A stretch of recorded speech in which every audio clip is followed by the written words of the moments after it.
Good morning, B2C. I am Catherine Custodio, but today you can call me Teacher Cat. Is that okay? Very good. Today I will be your science teacher. Now, before we start our lesson, let us all stand and let us pray. In the name of the Father, the Son, and the Holy Spirit. Amen. Panginoon, maraming salamat po sa panibagong araw na iyong pinagkaloob sa bawat isa. Panginoon, patawarin niyo po kami sa lahat ng aming kasalanan. Sa isip, salita o sa gawa, sinasadya man po namin to o hindi.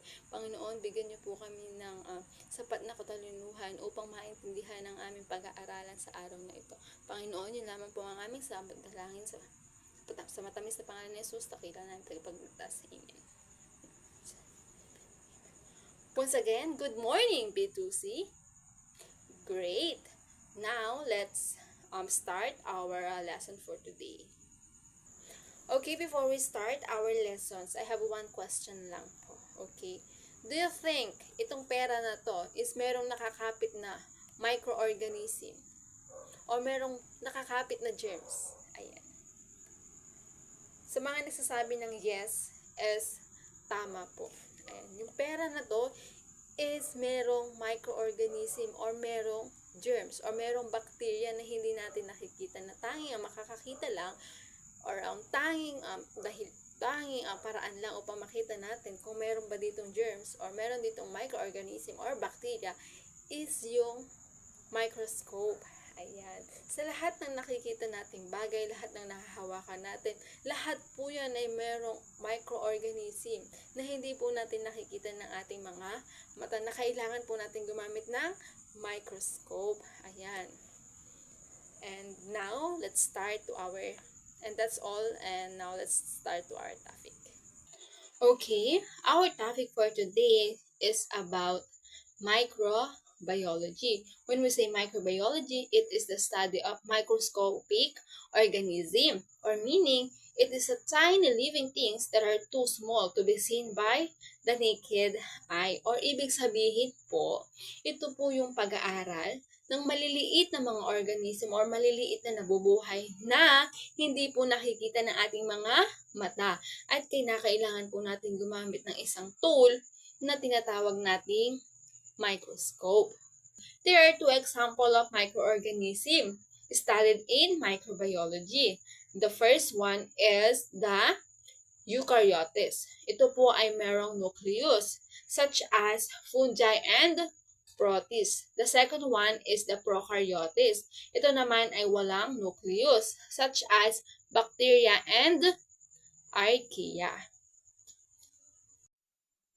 Microbiology is a broad term that includes virology, mycology, bacteriology, mycology, and protozoology. Okay, let's focus on the first one, which is the virology. When we say virology, it is a study of viruses. The second one is the mycology, which is study of fungi. The third one is the bacteriology. This is a study of bacteria. The fourth one is mycology. When we say mycology, it is the study of algae, those green, red, brown plant-like organisms that usually live in water. Some are very small and can only seen under the microscope, while others are big like seaweeds you see in the ocean. Here in the Philippines, we have many examples of algae. Number one here is the Spirogyra, the green threads you see in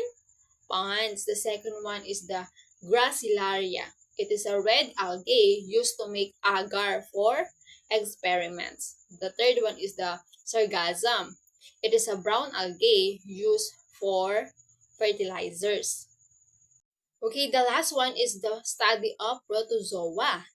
Okay, it is a tiny living things that can move, can eat, and live in water or even inside our bodies. Some protozoa are helpful, but some can cause disease, like malaria.